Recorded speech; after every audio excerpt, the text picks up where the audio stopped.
Então, a prova de vocês começava assim, ó, tá? Um certo veículo trafega por uma rodovia, mantendo velocidade constante de 72 km por hora durante 30 segundos. Ao final desse intervalo de tempo, ele acelera durante 3 segundos a uma taxa de 2 metros por segundo ao quadrado, para atravessar uma carreta, ultrapassar uma carreta. Determine o deslocamento realizado pelo veículo durante o intervalo de tempo em que ele manteve velocidade constante. Então, para a gente calcular deslocamento, a gente precisa de usar a expressão ΔS, que é igual a velocidade vezes o intervalo de tempo. Então, veja aqui, ó, é para você calcular o deslocamento enquanto o carro manteve velocidade constante. Então, veja aqui, ó, o veículo trafega com velocidade constante de 72 km por hora durante 30 segundos. Morreu aqui, ó.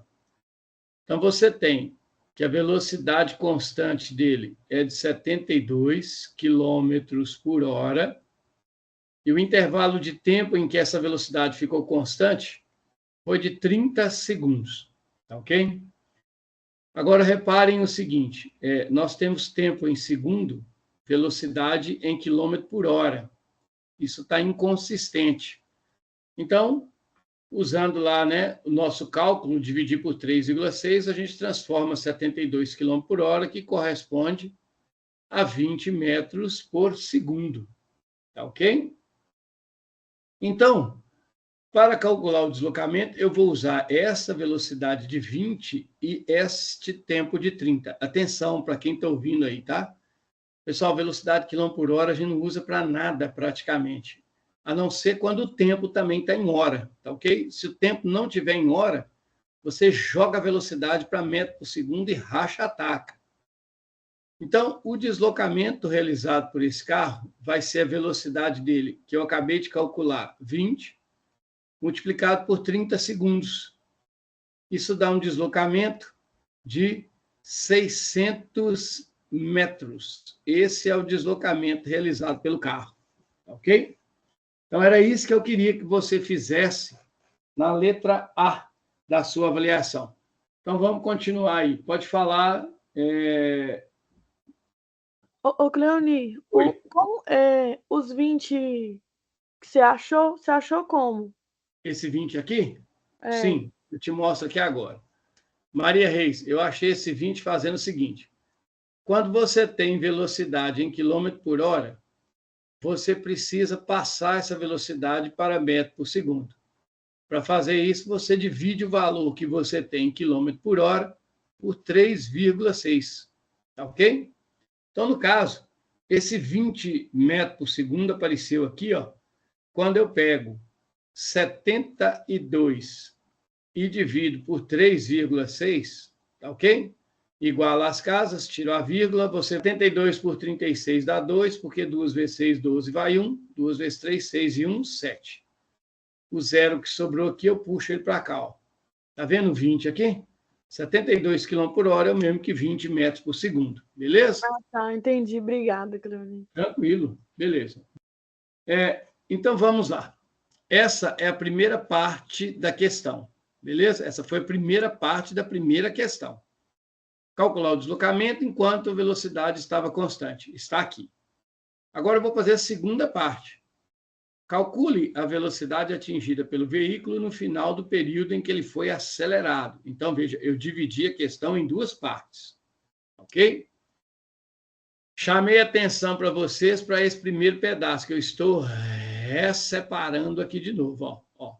Essa primeira parte, essas duas linhas iniciais, referem-se ao carro com movimento com velocidade constante. Acabou isso. Essa parte com velocidade constante foi usada toda aqui, ó, na letra A. Agora eu vou fazer a letra B. Na letra B, reparem bem, eu quero que você calcule a velocidade atingida no final do período em que ele foi acelerado. Se ele foi acelerado, a velocidade dele mudou. Esta expressão que está aqui, ela não pode mais ser utilizada. O que essa expressão só vale quando a velocidade é constante. Então, aqui embaixo, eu vou usar outra expressão, que é aquela que vocês já conhecem do vi você atrás do toco. Então, vamos lá. O carro está a 72 km por hora, que nós já transformamos aqui em 20 metros por segundo. Aí, o que acontece com ele? Ele acelera durante 3 segundos. Então, veja que aparece um outro tempo. Esse tempo é para o movimento variado. Então, nós temos 3 segundos, que é o tempo que eu vou usar aqui, ó, que ele está acelerando. E ele acelera a 2 metros por segundo ao quadrado. Esse 2 metros por segundo ao quadrado, pessoal, metro por segundo ao quadrado é aceleração. 2 metros por segundo ao quadrado. Agora, repare, eu quero saber qual que é a velocidade que o carro vai atingir. Então, eu quero saber quanto que é a velocidade final que esse carro vai ter. Mas eu preciso saber a velocidade inicial. E aí é que está a sua leitura. Aqui diz o seguinte, o veículo trafega, ele está a 72 km por hora. Permanece com 72 km por hora durante 30 segundos. Ao final desses 30 segundos, ele acelera. Uai, mas ele acelera quando ele já estava a 72 km por hora. Isso quer dizer que ele começou a acelerar com a velocidade inicial de 72 km por hora, que nós já convertemos para 20 metros por segundo. Caso alguém tenha alguma dúvida do porquê mudar para 20 metros por segundo, olha a unidade do tempo, segundo. Olha a aceleração, metro por segundo ao quadrado. Não faz sentido eu usar quilômetro por hora para velocidade. Eu tenho que passar a velocidade para metro por segundo. Então, esse 72 km por hora aqui, eu não vou utilizar ele. Eu vou utilizar os outros valores. Substituindo esses valores na minha expressão, veja, a velocidade que o carro vai ter será a velocidade que ele tem, 72 km por hora, que na verdade são 20 metros por segundo, mais a aceleração do carro, que é 2, vezes o tempo, que é 3. Então, você tem que a velocidade será 20 mais 2 vezes 3 é 6. Nós teremos, então, uma velocidade de 26 metros por segundo. Essa aqui é a velocidade que o carro irá atingir para ultrapassar a carreta. Alguma dúvida? Se tiver, por favor, pergunte. A segunda é essa questão aqui. Essa segunda aqui é uma questão que ela é relativamente maldosa, embora seja muito simples, tá? A questão diz assim: a força de reação normal, ou aquela que a gente chama simplesmente de normal, é aquela que surge do contato entre um corpo e uma superfície. E é definida como a reação da superfície à compressão que o corpo exerce sobre ela, que a gente chama de sustentação, é a força de sustentação. Abaixo temos 4 situações com os respectivos diagramas de força. Analise a representação da força normal em cada uma dessas situações e marque a alternativa correta. Então, você vai olhar para essas figuras, tá? E vai ver se a representação da força normal está correta. Vale lembrar que a força normal, ela tem esse nome porque quando você coloca um objeto sobre uma superfície, a força normal sempre irá fazer com a superfície um ângulo que é de 90 graus. O ângulo entre a normal e a superfície é sempre 90 graus. Por isso que ela chama normal. Tá ok? Então, vamos analisar. Se você vier aqui na primeira situação, a superfície é horizontal. A normal é vertical. O ângulo entre a normal e a superfície é 90 graus. Então, tá certo. Não tem que mexer em nada. Agora, veja, na letra aqui, ó, no 2, no item 2, a superfície está em cima. A normal sempre aponta para o lado contrário da superfície. Veja, no 1, a superfície está embaixo da caixa. A normal é para cima. No 2, a superfície está em cima da caixa. A normal é para baixo. É isso mesmo. Tá certo. E veja que a força normal aqui também faz com a superfície um ângulo de 90 graus, porque a superfície é horizontal, tá certo? A superfície aqui é horizontal e a normal é vertical, tá ok? Bom, então o que nós vamos fazer aqui agora? Nós vamos analisar a situação 3. A situação 3 é aquela em que nós temos um plano inclinado. Pessoal, quando você está em um plano inclinado e coloca um objeto sobre o plano inclinado, a força normal inclina também, porque ela tem que continuar perpendicular à superfície. Isso é, ela tem que fazer com a superfície ainda o ângulo de 90 graus. Se você observar para essa força normal aqui, ó, ela não está perpendicular à superfície.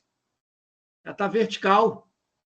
Ela não pode ser vertical. A normal, nesse terceiro caso, ela tinha que estar aqui, ó, nesse local aqui, ó. E veja como ela está desenhada aqui, ó. Tá vendo? Essa normal aqui está errada. Essa está errada. Totalmente errada. Ela tem que ser inclinada, como eu acabei de desenhar aqui do lado. Quando você... Então, quer dizer, o primeiro caso está certo, o segundo caso está ok, o terceiro está errado. Agora vamos ver o quarto caso. O quarto caso está tentando enganar vocês, porque a normal agora está aqui, ó. Tá certo? A normal está deitada, ela está horizontal. Mas a superfície está vertical. A superfície é essa barra escura. Ora, se a superfície está na vertical, a normal tem que ser horizontal mesmo, porque para que haja o ângulo de 90 graus. E veja, a superfície está do lado direito. A normal está apontando para o lado esquerdo. A normal sempre aponta para o lado contrário da superfície. Então, essa situação número 4 também está correta. Então, o que você tem? A normal está corretamente representada onde? Em 1, em 2 e em 4. Ou seja, a alternativa correta é a letra D da questão. Beleza? Se alguém tiver uma dúvida, por favor, manifeste. Questão número 3. Era para você escrever o que é inércia. Tá? Explique o objetivo que é inércia. Eu vou escrever aqui, assim, o mais objetivo possível. O que é inércia? Antes de escrever o que é inércia, eu quero frisar para vocês, chamar muita atenção para o que a inércia não é. Inércia não é força. Não existe uma força chamada inércia. Você pode chamar a inércia de uma tendência, você pode chamar a inércia de uma propriedade, mas você não pode chamar, é proibido você escrever que inércia é uma força. Se você escrever a inércia é uma força, o que vier depois pode estar tudo certo. A sua resposta é automaticamente errada. Tá bem? Então você escreve o seguinte: explique o objetivo que é a inércia. Você pode escrever o seguinte: inércia é a tendência que um corpo possui de manter o seu estado de movimento. Isso é o mais objetivo que você pode escrever. O que é que significa isso? Para quem gosta de escrever um pouco mais, você poderia ter respondido: inércia é a propriedade que mantém os corpos em repouso ou em movimento. Ô, Cleoni, eu acho que eu coloquei assim que inércia é quando o corpo ele fica em repouso até que uma força recaia sobre ele, tá certo? Está meio certo. Por que meio certo? Porque é o seguinte, porque a inércia não é só quando o corpo está em repouso ou só quando o corpo está em movimento, mas quando ele está em repouso ou em movimento, tá ok? Mas eu considerei. Então, a resposta que eu queria de vocês lá era isso que eu coloquei aqui, tá ok? essa coisa, qualquer uma dessas duas que eu escrevi aqui, estaria bom lá na prova. Tá beleza? Vou deixar aqui com a letra de cor diferente para vocês poderem, né, dar uma olhada depois. Então, beleza. Agora, eu vou passar para a questão seguinte. Muito bem, a questão seguinte é aquela questão que foi talvez a mais trabalhosa da prova. Tá beleza? Aquela questão que era para você literalmente brigar com ela, lutar com ela. Tá certo? E, não vai lá. A câmera estava ligada, acendeu, foi agora? Oi. Bom dia para todos. Vamos lá fazer a questão, então. Tá ok? Essa aqui é a questão que talvez seja a mais difícil da prova. E é mesmo. Aquela que era para você debruçar em cima dela. Então, vamos resolvê-la rapidinho. Não é rapidinho, não, mas é. Para manter um carro de massa 2.000 quilos sobre uma rampa lisa inclinada que forma um ângulo θ horizontal, ele é preso a ele um cabo. Então, já tem informação importante aqui. Quais são as informações importantes? Primeiro, a massa do carro é 2.000. Então, eu vou destacar ela aqui do lado, para eu poder enxergar. A massa do carro, 2.000 quilos. E veja, está dizendo aqui que o carro está preso através de um cabo. Um cabo é uma corda. Então, tem tensão. Tem uma força de tensão aí. Despreze o atrito. Então, não tem atrito. Se eu tirar essa corda, o carro desce. Independente de estar pisando no freio dele ou não, ele desce. Porque se não tiver atrito, não tem nada que segure o carro. Considere que o seno de θ é 0,6 e o cosseno de θ é 0,8. Bom, alguém poderia perguntar, que diacho de θ é esse? Esse θ, gente, é um ângulo genérico, é qualquer valor. Não precisa saber qual é o ângulo, precisa saber quanto que é o seno dele, quanto que é o cosseno dele. Está aqui, ó. É isso que eu preciso saber, né? E aí eu pedi para vocês, represente as forças que atuam no carro. Antes de representar as forças que atuam no carro, eu vou fazer aqui uma cópia desta imagem para não perdê-la na resolução da questão, porque eu vou precisar dela ali embaixo para a gente poder trabalhar, tá certo? Então, vou copiar isso aqui, já está copiado. Vou colar ela aqui embaixo, já está colado. E aí, vamos voltar lá em cima. Primeiro, represente as forças que atuam no carro. Vou representar, preste atenção. Que forças são? Como eu já disse, não disse que o carro está preso numa corda? Se está preso numa corda ou num cabo, tem uma força de tensão. A força de tensão sempre atua em cima da corda. Então, aqui, ó, a força de tensão está aqui, ó, ok? A força de tensão está exatamente aqui. E ela aponta para o lado que a corda está. Essa é a força de tensão. Beleza? Agora, o carro tem peso. Todo o corpo tem peso. Então, nós temos aqui, ó, corriscado torto. E eu sou muito perfeccionista. Então, você risque direito. Está aqui, ó, a força-peso sobre o carro. E, ao mesmo tempo, também existe, como ele está em cima de uma superfície, nós vamos ter aqui uma força de sustentação, que é justamente a nossa força normal. Não há atrito, porque, como já está dizendo aqui, ó, despreze o atrito. Não represente o atrito. As forças que atuam no carro são essas aí. Só. Beleza? Agora você faz o seguinte. Vamos lá. Já que eu representei as forças no carro, e é só fazer isso, agora eu quero que você calcule a tensão da corda que impede o carro de descer a rampa e a força normal de sustentação da rampa. Aí vem o inferno, né?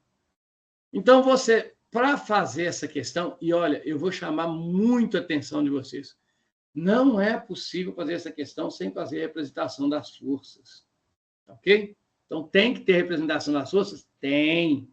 E como eu já fiz ali em cima, eu vou só reproduzir aqui embaixo. Você tem a força normal, ok? Que aqui eu vou riscar. Aqui tem a força de tensão, ok? E aqui está a força peso. Vou deixar ela torta assim mesmo. Bom, quando a gente olha, para a gente resolver essa questão, a gente precisa de fazer a decomposição das forças. Por que precisa? Porque não tem forças opostas. Olha aqui, a tensão não está oposta a ninguém. Teria que ter força aqui, ó. Tem nada aqui nesse lado de cá. A normal também não tem nada oposto a ela aqui, ó. Tá ok? Então, eu preciso que tenha. O peso também não tem nada oposto a ele aqui, ó. Mas tem que ter. Então, para essas forças opostas aparecerem, eu faço a decomposição. E aí, como é que a gente faz a decomposição? Você vai lá, em cima da normal, e passa em cima do normal o eixo, tá? O nosso eixo Y, tá ok? Você passa na normal o eixo Y. Está aqui o eixo Y. E aí você vem aqui, ó, paralelo à rampa, paralelo ao plano, em cima da tensão, você passa o eixo X. Isso é o primeiro passo para fazer a decomposição de vetor. Agora, para decompor o vetor, eu preciso de trazer esse ângulo que está aqui, ó, escrever ele ou aqui, entre o peso e o eixo X, ou então entre o peso e o eixo Y. Eu disse para vocês o seguinte, quando você estiver trabalhando com plano inclinado, o que você faz? Você utiliza o ângulo que está aqui embaixo na rampa, tá ok? Você pega esse ângulo que está aqui embaixo, ó, na rampa, e você copia ele aqui, ó, para entre o peso e o eixo Y. Você coloca ele entre o peso e o eixo Y. Então, você pega o ângulo do jeito que ele está aqui, com o mesmo valor que tiver, e você coloca ele aqui, ó, entre o peso e o eixo Y. Então, aqui vai estar o ângulo θ. Ele não tem valor, ele é uma letra.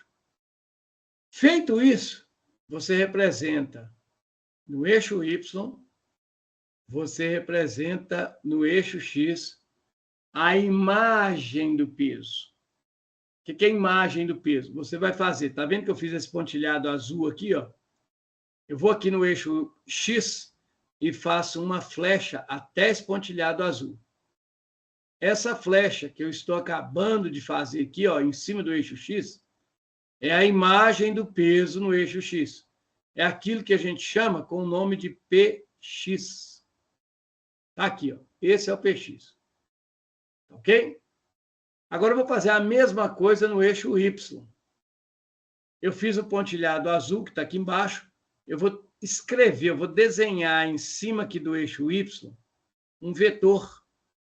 Esse vetor que eu estou desenhando aqui no Y, todo torto assim mesmo, com a flecha dele aqui, ó. Esse vetor é a minha imagem do peso no eixo Y.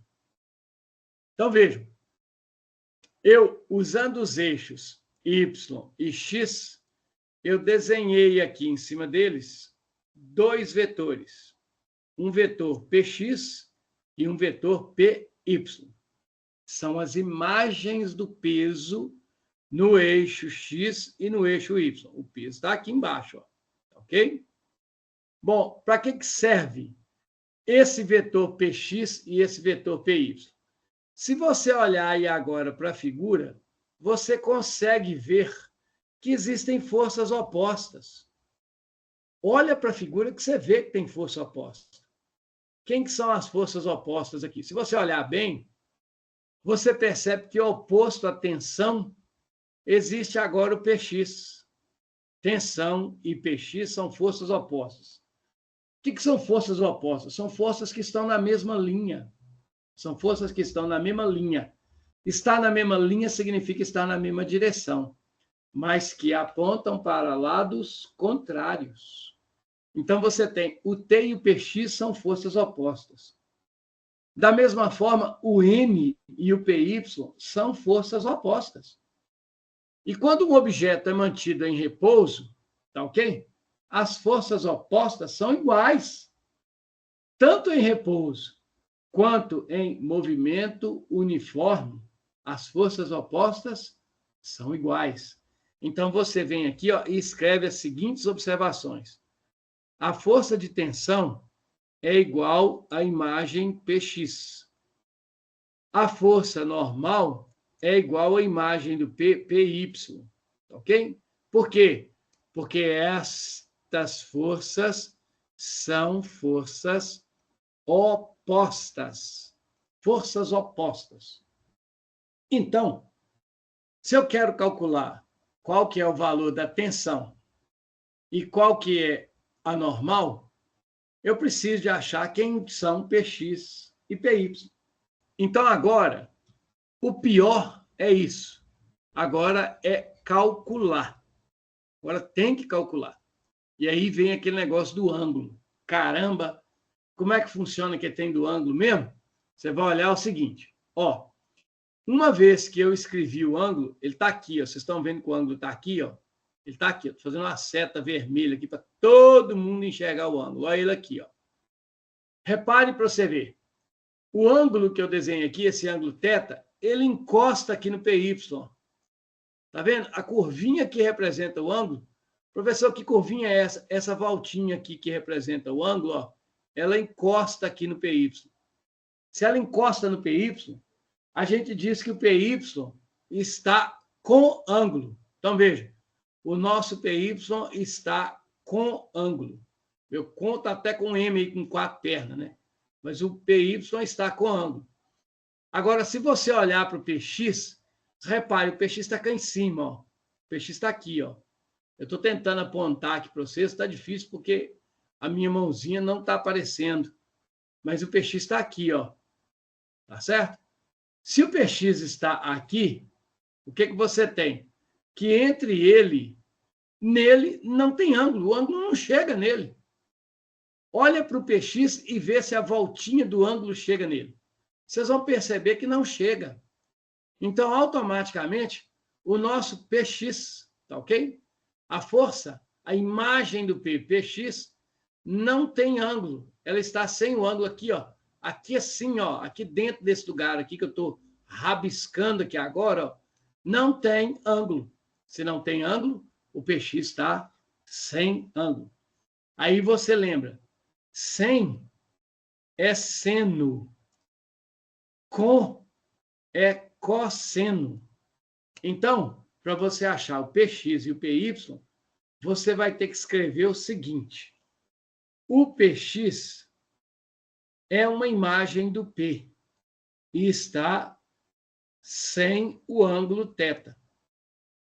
O PY é a imagem do P e está com o ângulo θ. Agora que você escreveu isso, você calcula. Você substitui os valores. Só que para mim calcular isso, eu preciso saber o valor do peso. E vejam, em momento nenhum eu tenho aqui, ó, a informação do peso do carro. Eu vou ter que calcular. Mas você sabe calcular o peso. Porque você já sabe que pão é muito gostoso. E o carro tem 2.000 quilos. Então, o carro tem um peso que será de 2.000 vezes 10. O peso do carro vale, na verdade, 20.000 newtons. Olha o peso do carro aqui, ó. Eu vou usar esse peso para me achar a normal e a tensão. Através de quem? Dos valores de Px e de Py. Tá ok? Então, vamos achar o Px.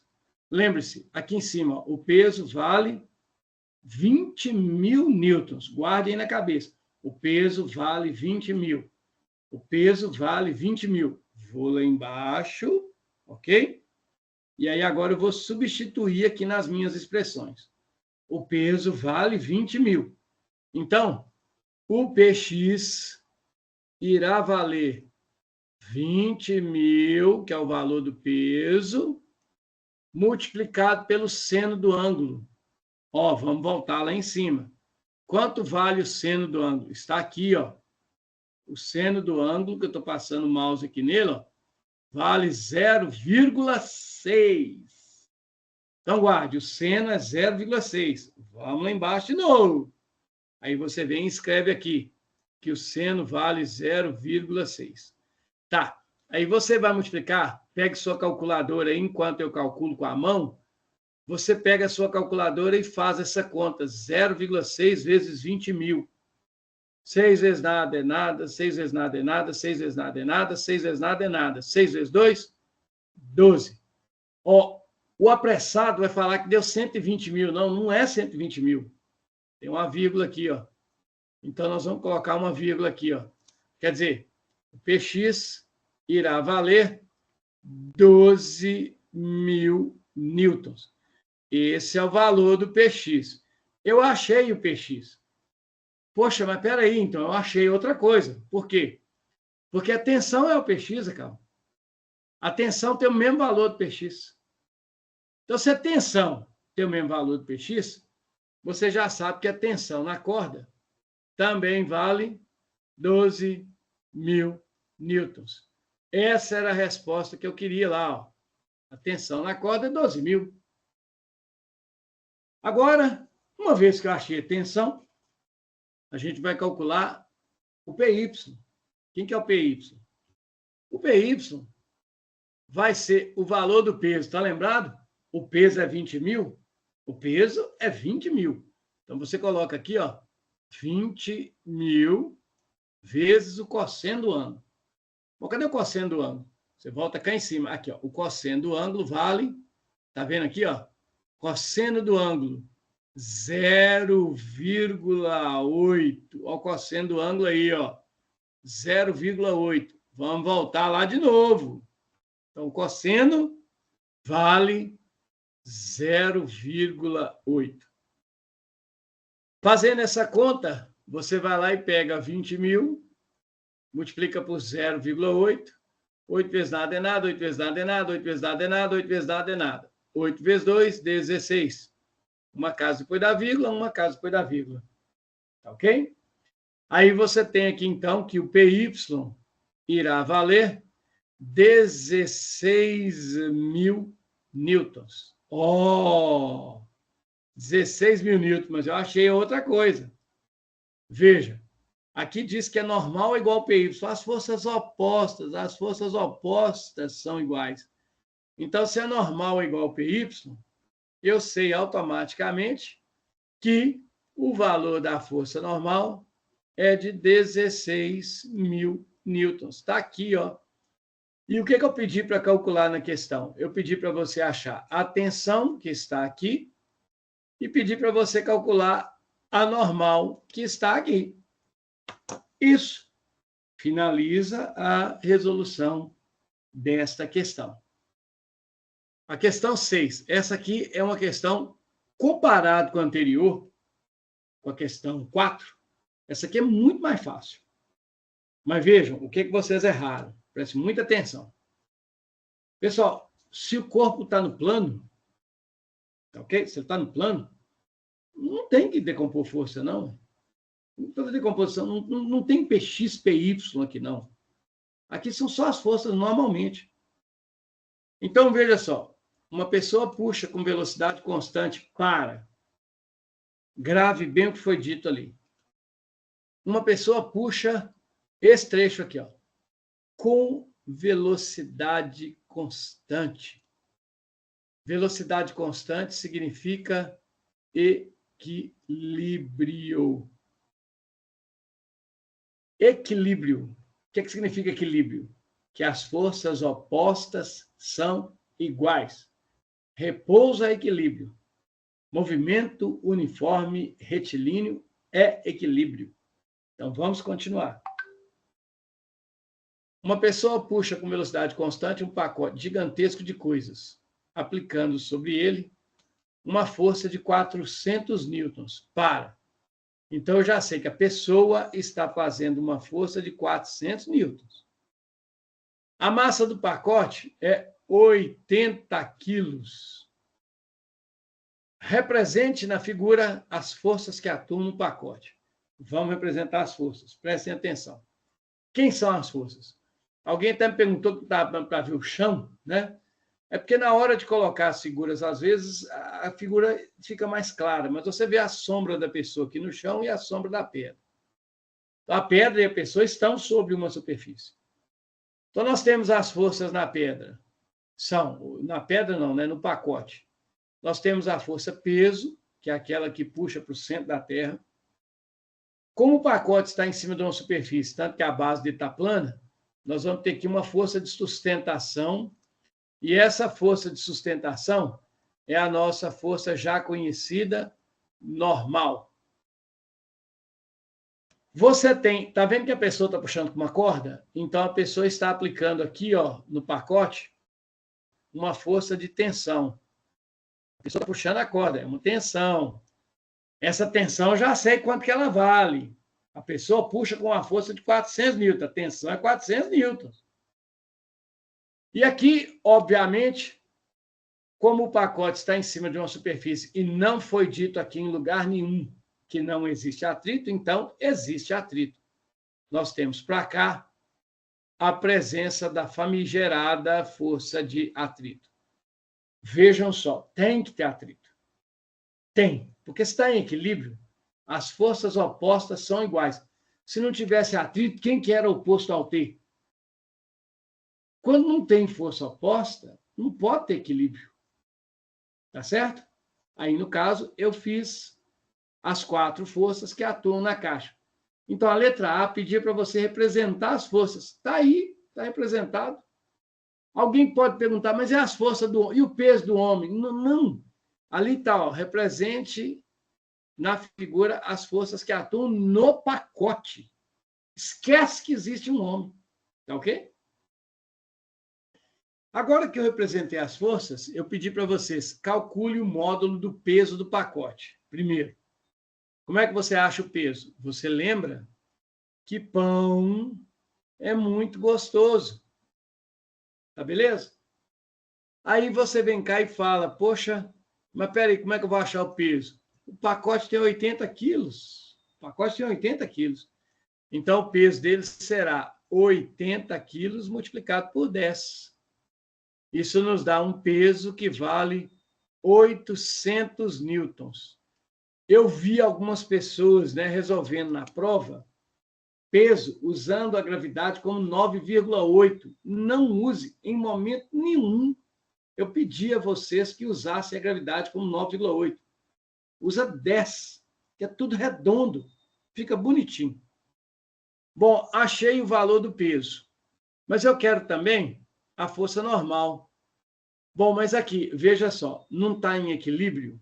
Se está em equilíbrio, as forças que são opostas são iguais. Quem são as forças opostas? Peso e normal são forças opostas. As duas estão na mesma linha, uma aponta para cima, a outra aponta para baixo. Ó, forças opostas. Então, se as forças opostas do equilíbrio são iguais, eu tenho que a normal será igual ao peso. Portanto, a força normal também irá valer 800 newtons. Está aqui, ó, 800 newtons, mesmo valor do peso. E agora eu quero saber quanto que é o atrito que dificulta o movimento do pacote. Ah, mas aí agora, né, como é que a gente calcula atrito? Pessoal, atrito tem uma formulinha para ele. Você calcula o atrito por essa formulinha aqui, ó, μ vezes normal. Só tem um detalhe. Calcula o valor do atrito. Não foi dado em momento nenhum o valor disso aqui, ó. Essa letrinha μ, que parece um U, a gente chama de coeficiente de atrito. Isso não foi dado. Portanto, eu não posso usar esta fórmula para mim achar o atrito. Ela não pode ser usada. Então, como é que eu vou achar o atrito? Você vai achar o atrito sabendo que aqui há equilíbrio. Quando você tem equilíbrio, as forças opostas são iguais. Repare que a força de atrito e a força de tensão, todas as duas estão na mesma linha e apontam para lados contrários. Com isso, você tem que essas duas forças são iguais. Portanto, basta você fazer o seguinte: a força de atrito é igual à tensão. Mas a tensão eu conheço. Quem que é a tensão? É o homem puxando a corda. O homem puxa a corda com que força? 400 newtons. A tensão é 400 newtons. Significa, portanto, que o atrito também vale 400 newtons. E aí está, veja, eu calculei o atrito, calculei a normal, calculei o peso, como foi pedido aqui, ó, peso, normal e atrito. As três forças estão aí, bonitinhas. Viram como a questão é simples? Aqui não tem que fazer decomposição de força, porque as forças já são opostas. Aqui não tem PX, aqui não tem PY, não tem nada disso. As forças opostas, você só iguala as opostas e ponto final. Beleza? Bom, letra C. Olha ele aí, ó. Aqui, olha ele aí, ó. A tralheira aqui, olha ele aí. Agora eu pedi para você, de sacanagem, quanto que vale o coeficiente de atrito? Pronto, professor, não sei fazer. Era para ter o atrito lá no começo, me calcular a força de atrito. Como é que eu acho ele agora? Agora você vai aplicar a formulinha que até aquele momento a gente não podia aplicar. Mas agora eu posso. Eu vou aplicar aqui a nossa formulinha do atrito, que diz que a força de atrito é igual a μ vezes a normal. Por que eu posso aplicar ela agora? Porque eu conheço quanto que é o atrito. A força de atrito, pessoal, está aqui em cima, ó. Você está enxergando ela? Aqui a força de atrito aqui, ó. Eu sei quanto que é o atrito, olha ele aqui, ó. E eu também sei quanto que é normal, olha ela aqui, ó. Note, essa formulinha tem atrito, normal e o coeficiente. Eu conheço o normal e o atrito, só falta o coeficiente. Você substitui. Quem é o atrito? 400. Quem é o μ? Não sei. Quem é a normal? Olha ali em cima. 800. Então, veja, aqui, 400 é igual a μ vezes 800. Então, veja, o 800 está multiplicando, eu vou trazer ele para cá, ó. Ele vem dividindo. Então, eu vou ficar com 400 dividido por 800, que é igual a μ. Veja, você está vendo que eu estou dividindo um número pequeno por um número grande? Ah, pessoas, não tem jeito, não. Isso tem jeito. E isso é isso. O cara que está multiplicando vai para o outro lado dividindo, ele vai para baixo. Então, 400 dividido por 800, você cancela 0,000 e você fica com 4 dividido por 8. Pegue sua calculadora e faça essa conta para você ver que vai dar o valor que eu vou pôr aqui, ó. Quando você pega 4 e divide por 8, o resultado é 0,5. Esse aqui é o valor do coeficiente de atrito. O coeficiente de atrito, ele é sempre um número que está entre 0 e 1. Aí vem a questão da mola. A mola é a lei de Hooke. Aí, para essa questão, eu falei para você, certa mola helicoidal, presa no suporte vertical, tem um comprimento de 12 centímetros. Isso é o comprimento dela. Quando se prende na mola um corpo de 2 quilos, a mola passa a medir 16 centímetros. O que significa isso? A mola tinha 12, passou para 16. Significa que a mola cresceu 4 centímetros. A mola se esticou 4 centímetros.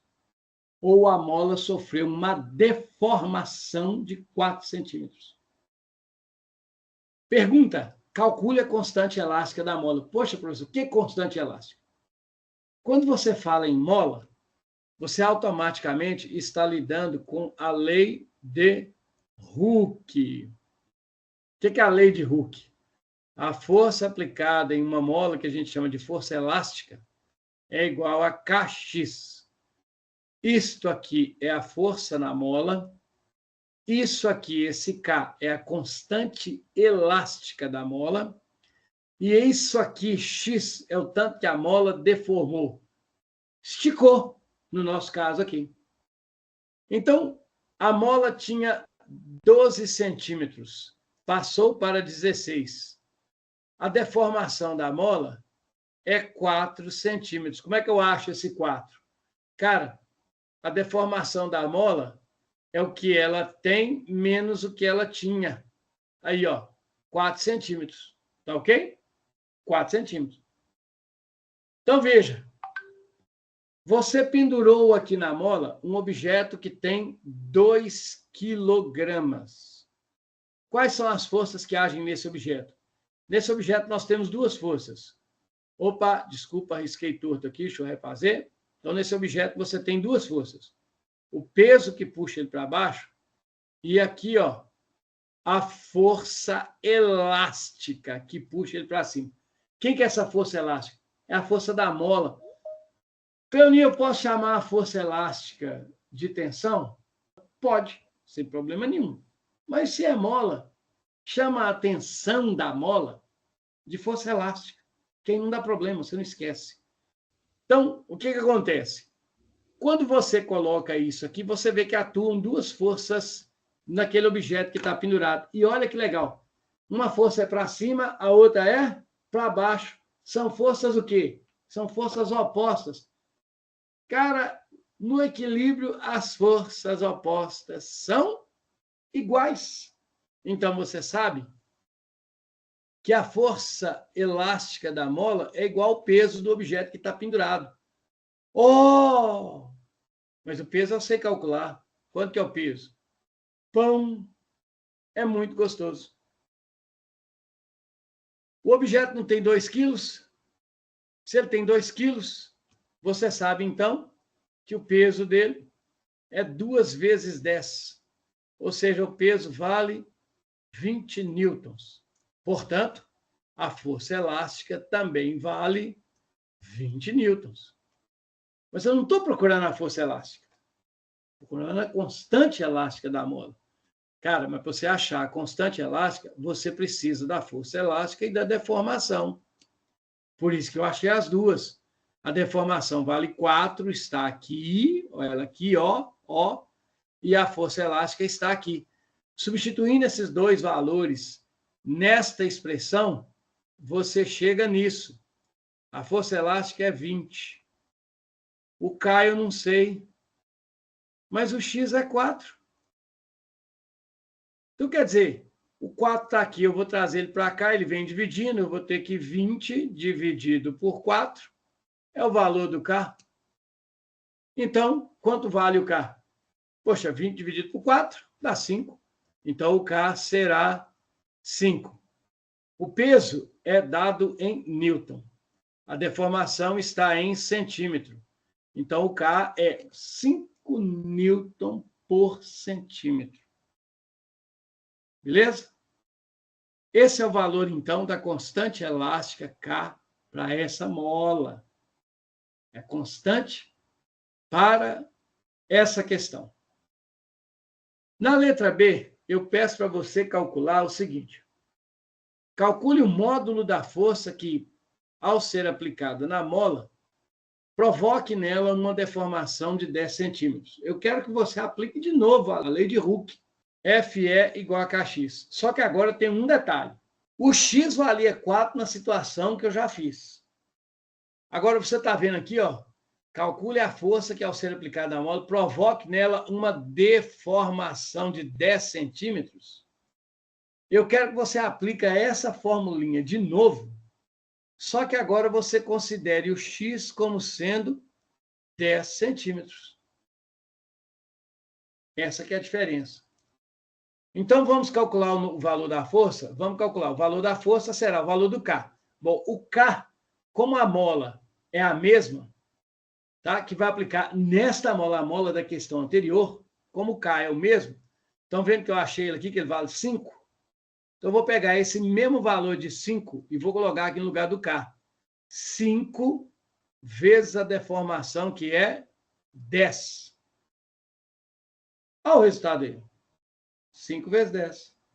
Portanto, a força elástica vale 5 vezes 10, 50 newtons.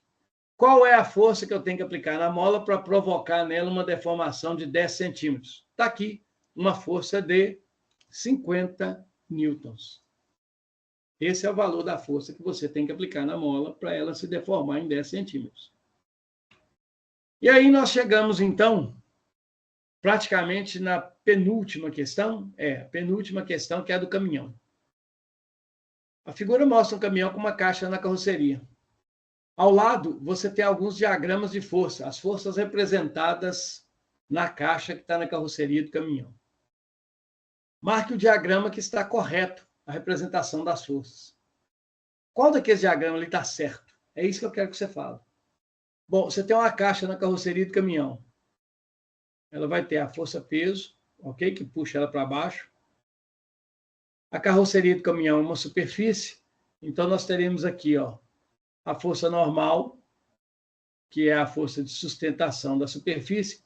Agora eu pergunto para você, você põe uma caixa numa superfície que está inclinada. O que vai acontecer com a caixa? A caixa vai descer. Ela vai descer a superfície. Para impedir que a caixa desça, é necessário que exista uma força de atrito. E essa força de atrito seja para cá. Ó. Então, nós temos 3 forças agindo na caixa. A força normal, a força peso e a força de atrito. Procure nessas alternativas aqui qual desses 4 desenhos que se aproxima ao máximo disso aqui. Ó. Se você reparar bem, você verá que essas 3 forças que eu desenhei aqui estão na letra D. Está aqui. Ó. Ok? Está exatamente ali. Essa é a resposta correta para essa questão. E para finalizar, um homem empurra um armário numa superfície plana e horizontal que se move em linha reta, com velocidade constante. Grifei aí, está em negrito.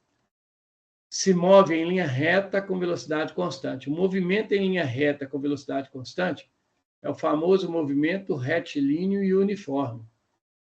O movimento retilíneo uniforme significa equilíbrio. Equilíbrio significa forças opostas iguais.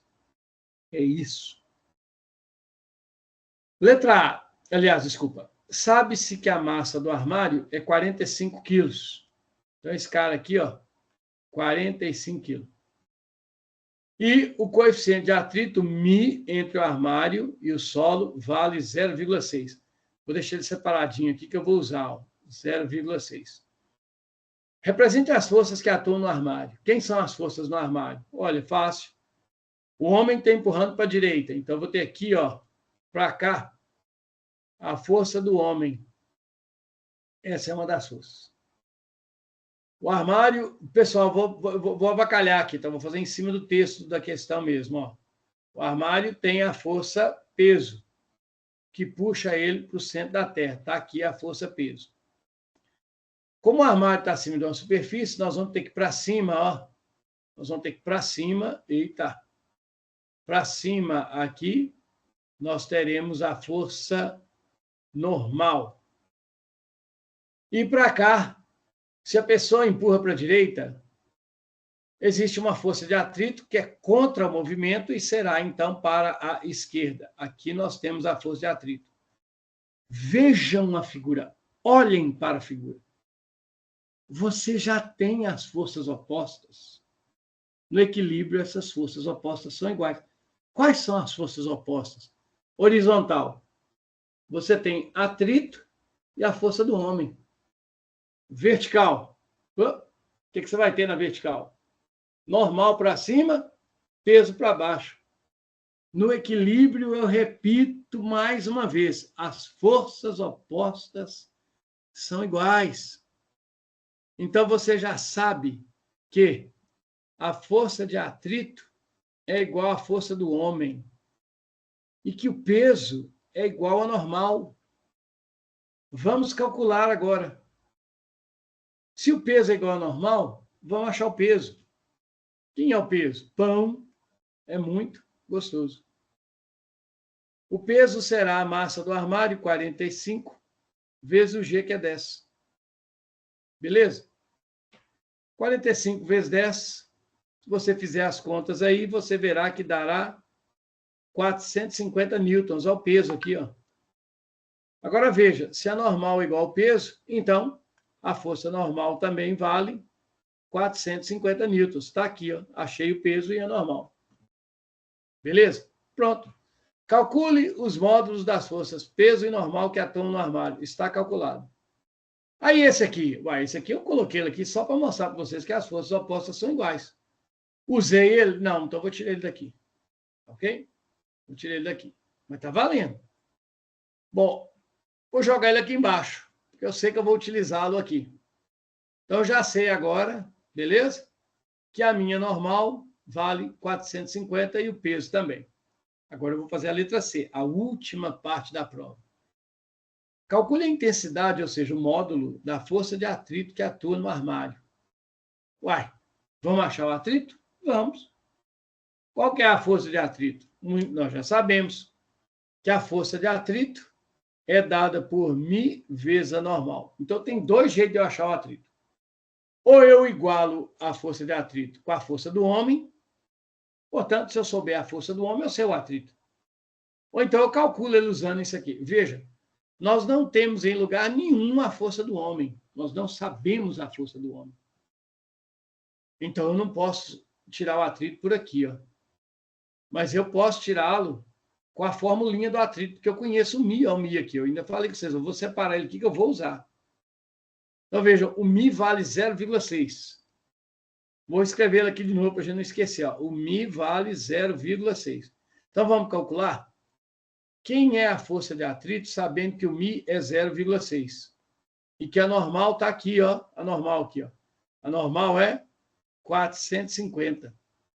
Se você pegar 0,6, pegue a sua calculadora e faça aí. 6 vezes 0 é 0. 6 vezes 5 é 30. Vão 3.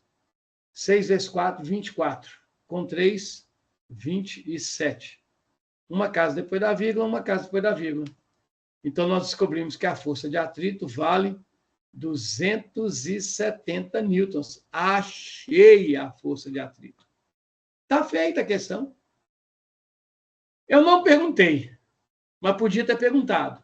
E talvez pergunte sexta-feira. Quanto vale a força do homem?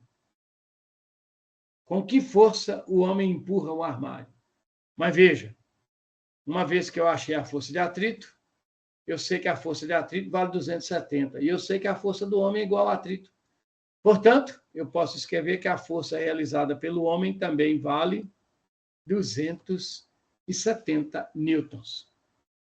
Isso, pessoal, finaliza a prova que eu apliquei para vocês. Ok? Essa é a prova de vocês.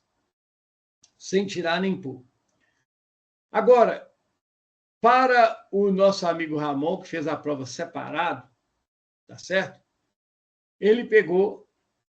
eu tirei uma dessas questões aqui, né, de cima, apaguei uma dessas questões de cima e coloquei essa questão que está aqui embaixo.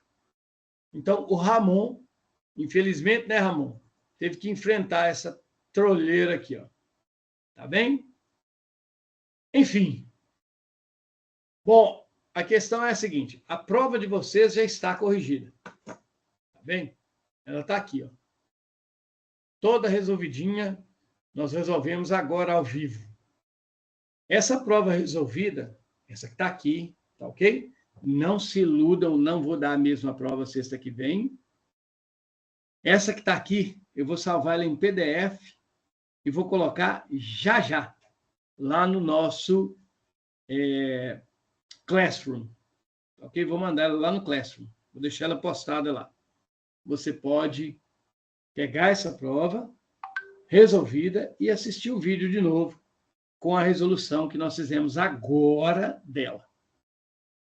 Dê uma passadinha de olho nisso sexta-feira. Eu vou tentar fazer as questões o mais parecidas possíveis, vou trocar valores, vou mexer um pouco na prova, é lógico, tá ok? Não vai ser de graça. Então, não cheguem pensando que vai fazer a mesma prova. Não vou. Estudem, ok? E tentem fazer o melhor possível. Tá ok? Ô, pessoal, são 10 para as 9. Nós vamos parar por aqui, tá beleza? Vocês têm alguma pergunta a fazer? Eu estou à disposição. Todo mundo deixou o celular ligado aí, ó, e foi brincar, jogar, assistir novela, assistir filme. Que nada, Cleone, tá todo mundo aqui. Tá bom. Eu estou aqui, Cleone. Não, tranquilo. Vocês têm alguma pergunta ou podemos encerrar? Não, sem pergunta, pode encerrar. Uma boa noite para vocês, um bom final de semana. Deus abençoe. E se tudo quiser e correr certo, sexta-feira estaremos lá. Valeu, pessoal. Tchau. Obrigada, Alô, Cleone. obrigado. Tchau. Tchau, Cleone.